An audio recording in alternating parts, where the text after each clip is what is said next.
Chapter 1. Lagos made him hungry. Lagos smelled like opportunity, mixed with sweat, heat, and the desperation of 20 million people chasing the same dream. Michael stepped off the rickety danfo at Ojuelegba with the same ritual every morning. Backpack tight, headphones on, eyes sharp. In Lagos, the city didn't care who you were. If you hesitated even for a second, someone else took your place or your wallet. His destination was a cramped co-working hub in Surulere called Hustle Space. It wasn't fancy. Half the chairs wobbled, the Wi-Fi died every afternoon, and the generator coughed like it had tuberculosis. But it was there, under flickering fluorescent lights and the hum of young people clinging to ambition, that Michael first discovered crypto. At 21, he was just another broke Lagos boy with a diploma, an overworked mother, and a father who had vanished long before he could pronounce responsibility. He didn't have connections, he didn't have money, he didn't have options, but he had hunger. And hunger was the greatest currency in Lagos. Hustle Space became his second home. He watched others code, trade, design, edit, hustle, fail, try again. He didn't know what he wanted yet, not really, but he knew he couldn't remain ordinary. The turning point came on a hot Tuesday afternoon when NEPA took light for the 4th time. Everyone groaned, but one guy, thin, dreadlocks, airpods, wearing slippers that looked older than democracy, didn't even flinch. Instead, he raised his voice dramatically and said, "Shayo, my Binance just hit 3 million profit oh." Heads turned, chairs rolled, even the generator seemed to pause in disbelief. The boy's phone was glowing with green profit numbers. Michael drifted toward him like a moth to flame. "Bro, you made 3 million today?" "Na small thing oh. Crypto they pay if you sabi, you get mind?" That question stayed in his chest like a lodged bullet. Do you get mind? Did he? Michael didn't sleep that night. Instead, he stayed up watching YouTube tutorials, reading Reddit threads, and trying to understand charts that looked like spiritual diagrams. He didn't understand half of it, but the hunger was real. By the dawn, he had created his Binance account. By the next week, he had funded it with the 70,000 naira savings he had kept for rent. By the next month, he had his first taste of profit. Small, just 12,000 naira. But it felt like destiny tapping him on the shoulder. He was hooked. He still didn't know that trading was the most dangerous addiction in the world because it disguised itself as hope. Chapter 2. The girl who believed in him. Michael didn't believe in love. Not because he was heartless, but because Lagos wasn't gentle enough to allow luxury emotions. Then he met Ada. She arrived at Hustle Space with an aura so soft it felt illegal. Light-skinned, calm voice, braided hair that flowed down her shoulders like a quiet poem. She walked with the grace of someone who knew her worth but didn't need to announce it. She wasn't loud like the crypto bros. She wasn't desperate like the hustlers. She was different. Michael first noticed her because she smiled at everyone, even the security man who always complained about salary. On her first day, she sat at the desk opposite Michael's and opened her HP laptop and began typing like she had the whole world to build. Curiosity won. "You're new here?" he asked. She looked up, smiled. "Yes, Ada." "Michael. Nice to meet you, Michael. What do you do?" He hesitated because how do you tell someone you click candles for a living? "I trade crypto." "Wow," she said softly. "That sounds intense." "It is." "And profitable?" "Sometimes." She laughed, a sweet bell-like sound that softened the space around them. Ada was a UI UX designer. Clean work, aesthetic sense, eye for details. She had ambition but also balance. She worked with calm intensity, took breaks, ate properly, slept well. Michael, on the other hand, was a hazard in human form. He could trade for 14 hours straight. He skipped meals. He forgot to withdraw profits. He stared at charts until they stared back into his soul. Ada noticed. One afternoon, she tapped his desk. "You haven't eaten." "I'm fine." "No, you're not. Your hands are shaking." "It's just a small pullback on my trade." "Exactly. That's why you need food." She placed a small bowl in front of him. jollof rice and chicken. Michael blinked. No woman had ever done that for him, not even his ex, who once told him, if you want jollof, order it. Ada wasn't like anyone he'd met, and slowly, she cracked open parts of him he thought were locked forever. Their friendship grew in the quietest ways. Shared earphones, small jokes, occasional walks home. But the moment that sealed everything happened on a rainy Friday evening. Michael had just taken a heavy loss, 120k gone in 30 minutes. He tried to hide it, but Ada saw the fear in his eyes. She sat beside him, placed a hand on his wrist and said, "You'll be great. I don't know how, but I see it." Nobody had ever said that to him. Not teachers, not family, not even himself. Michael looked at her stunned. "Why do you believe in me?" She smiled softly. "Because you believe in yourself." He didn't. Not yet, but hearing it from her sparked something inside him, a sense of purpose, like he was meant for something bigger. That night, he whispered a promise to himself. "I'll make it. For her, for us." He didn't know life was preparing a storm big enough to swallow everything. A storm named FTX, a crash named Luna, and a betrayal that would push him into darkness. Chapter 3, First Blood, the Law of Leverage. By the following month, Michael's portfolio had grown to 450,000 naira. Not massive, but in Lagos terms, it was enough to make small waves. He started to draw attention. Some friends were impressed, others were jealous, and a few dangerous. The problem wasn't that he was winning, it was that he wanted more. He discovered leverage, 75x on Binance, margin trading, futures, liquidation levels flashing like warning signs. "You are insane," said Ada one evening, watching him scroll charts past midnight. "I can double this by tomorrow," he said, eyes red, sweat on his forehead, hands trembling. She sighed. "Michael, what if you lose everything?" "I won't." She leaned back. "And if you do, I'll figure it out." That night, he clicked buy BTC USDT, 75x. At 3 a.m., he woke to screaming notifications. Liquidation. Everything gone. 450,000 naira vanished. Ada didn't yell. She didn't cry. She just sat beside him, hand on his shoulder, letting the tears fall from him. "I'll teach you to manage risk," she said softly. Michael shook his head. "No, I need more than risk management. I need redemption." Chapter 4, The Whale. Months passed. Michael became obsessed. He scoured Telegram groups for signals, YouTube influencers for hidden gems, and Reddit threads for moon coins. He met a mysterious trader known as the Whale, a shadowy figure in Lagos's crypto circles who reportedly moved millions in coins daily. The Whale slid into his DMs one night. "Kid, I like your style. Let me show you how real money moves." Michael, desperate and dazzled, agreed. He was taken to secret Zoom calls, private Discord servers, and group chats where trades happened in fractions of a second.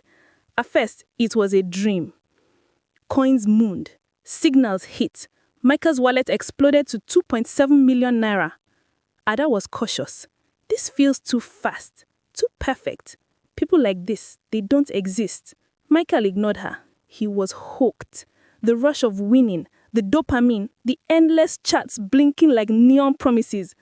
But deep inside, he knew. Whales never give, they take. And he would soon learn the meaning of that lesson.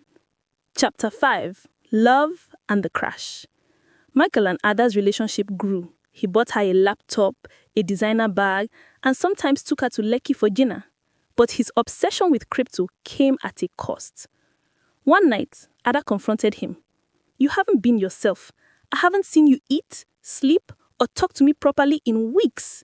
Your trades, your obsession, it's killing you." "I can't stop," he whispered. "Not now. I'm close. So close." Ada, frustrated, teared up. "Close to what, Michael? Losing everything." He looked at her, heart racing. "Close to greatness." Then it happened.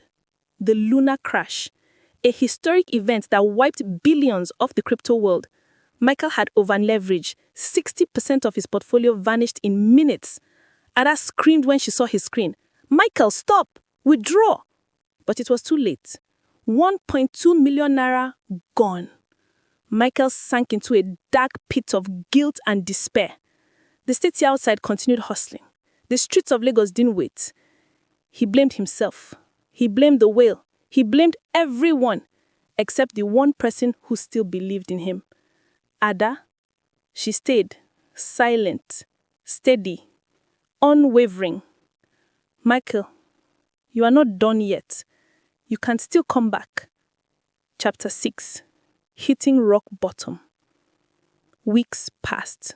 Michael lost more. Telegram pump groups turned against him. Friends vanished. Even some family members mocked his obsession. He lived on sachet water and instant noodles. His apartment in Yaba smelled like stale regrets. Every night, he sat in front of his laptop, staring at chats, dreaming of the one trade that could save him or kill him entirely. Then came the FTX collapse. News flashed across all screens.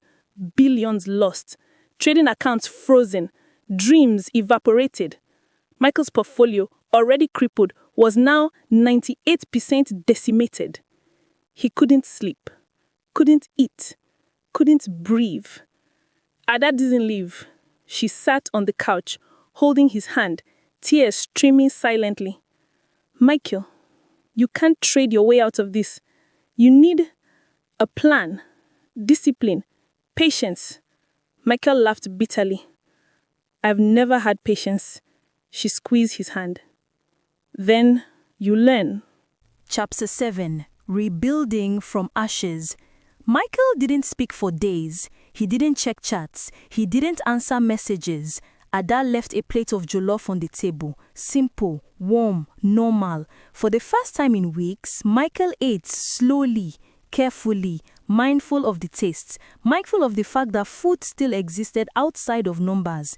He realized something. He had been trading to escape life, not to improve it. Crypto had been his drug, his illusion of control, and he had lost big. He opened his laptop, but this time not for trading. He created a spreadsheet, goals, strategies, rules, realistic ones. No leverage, no impulsive signals. Ada watched silently as he typed. "This is new," she whispered. "I'm learning discipline," Michael said, step by step. For weeks, he studied fundamentals, Bitcoin, Ethereum, Solana. He read white papers. He tracked trends. He understood market psychology. He even started journaling his emotions, fear, greed, hope, doubts. He would not trade again without clarity. Chapter 8. The first comeback. It began small, 50,000 naira trades, low leverage, conservative. Each win was tiny, but each felt monumental. He started rebuilding his confidence. Ada became more than just a girlfriend. She became his accountability partner. Every morning, she would ask, "Which trade today, Michael? Why this coin? What's your stop loss?" And Michael answered honestly for the first time in months. No shortcuts, no dreams of overnight wealth, just calculated steps. Then came the first big breakthrough. A leverage trade but conservative on Binance. 300,000 naira investment at 5x leverage. The market moved perfectly. Signals aligned. Profit notifications flooded in. Michael stared at the screen in disbelief. 1.2 million naira. Ada hugged him tightly. "I told you, you can do it." He smiled, but it wasn't just about the money. It was about control, about mastery, about reclaiming his life. Chapter 9. The whale strikes again. What travels fast in Lagos crypto circles? The whale, noticing Michael's comeback, slid into his Telegram DMs once more. "Kid, impressive recovery. Want to join a secret fund? Big money moves?" Michael hesitated. Memories of his losses resurfaced. He remembered the lunar crash, the FTX collapse, the sleepless nights. He typed back carefully. "No, I trade my own risk now, thank you." The whale's response was curt. "Good luck, kid. Lagos remembers names. Don't get eaten." Michael didn't respond. He had learned something priceless. Control over your money matters more than chasing whales. Chapter 10. Loving through chaos. By now, Michael and Ada's love had deepened. She had stood by him at his lowest. She had counseled him through panic. She had reminded him that life was bigger than charts. On a rainy evening, they walked along the Lekki coastline, watching waves crash against the shore. "I'm scared, Michael," Ada admitted. "I don't want you to get hurt again." "I know," he said. "I won't. I've learned, I promise." She smiled. "Then we can really dream together." He looked at her, finally understanding love, patience, and trust were as valuable as any coin, token, or trade. And with that grounding, Michael's mind cleared. Focus, discipline, vision. He was ready for the next stage. Chapter 11. The Signal Group Revelation. Michael realized that following pump and dump groups and anonymous telegram signals was dangerous. Instead, he created his own private signal group consisting of only trustworthy traders and friends. They shared insights, debated strategies, and vetted every coin. He became a mini influencer, gaining respect in local crypto circles. Unlike the whale, Michael's goal was education and transparency, not manipulation. This decision earned him both followers and enemies. One night, he received a warning from a rival group. "Stay away from BTC signals. Lagos knows they are coming for us." Michael smiled. Fear had no place anymore, only preparation. Chapter 12. The Big Trade Approaches. By now, Michael's portfolio had grown steadily, 15 million naira. He had recovered confidence, rebuilt his savings, and even started investing in small Lagos businesses with Ada's help. But one thing still haunted him, the thought of legendary success. He studied charts obsessively, tracking macro trends, Bitcoin movements after lunar crash, FTX regulatory changes, Binance listings and liquidity injections. He prepared meticulously for one single, decisive trade, one that could catapult him to legendary status. Chapter 13. Love, Trust, and Strategy. Ada became his anchor. She reminded him to stay humble, to set limits, to respect risk. "Don't trade for ego, Michael. Trade for mastery." He nodded. Every trade now involved predefined stop losses, clear targets, maximum leverage capped, psychological discipline. He also limited distractions. No social media, no pump groups, no impulsive trading. Finally, he was ready.